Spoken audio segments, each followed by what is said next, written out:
Milí priatelia, dobrý deň vám vinšujem.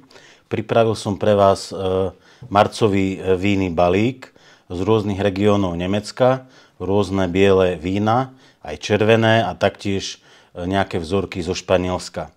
Rád by som vám predstavil, čo bude v tomto vínom balíku. Ako prvá fľaša je tradičný Silván zelený z vinohradníckeho regiónu Franken. Je to prvotriedna vinica Ibhofer Kalb, minerálny, veľmi elegantný Silván vo fľaši typu Bockbeutel. Ďalšou vzorkou bude nedostupný, vypredaný Weissburgunder Pinot Blanc z vinárstva Hofgut Falkenstein. Vinifikované to bolo tradične v súde 600-litrovom a myslím, že to je jeden z najlepších Weissburgunderov z Nemecka. Veľmi svieži. Nasleduje taktiež vzorka z Hofgut Falkenstein, priatelia. Je to špičkový Riesling Spätlese Trocken, ročník 2023, Kretnachen Altenberg, citrusy, limety, paráda, iba 1,5% alkoholu. Potom budete mať v tomto vínom balíku 3 fľašky z tohto Rieslingu s novou etiketou od Johannesa Schmitza, je to základný Riesling.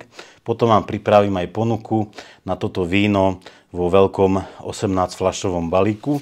Veľmi dobrý pitný, ľahký Riesling za skvelú cenu. Ďalšou vzorkou budete mať, priatelia, raritu z vinohradníckej oblasti Ruwer. Je to vinárstvo Steffes,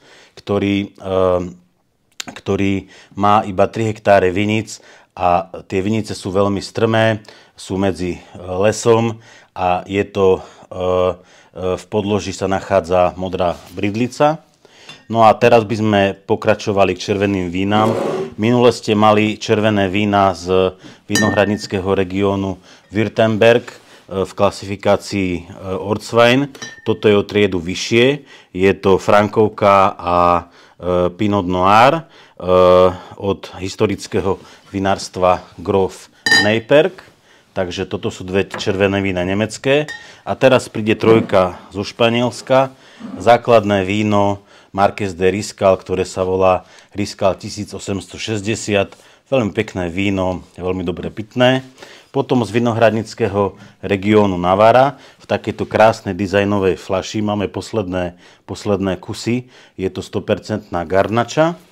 A na záver je tu Venta del Puerto, vinohradnícky región Valencia. Je to taký expresívnejší štýl, je to štvorkupáž.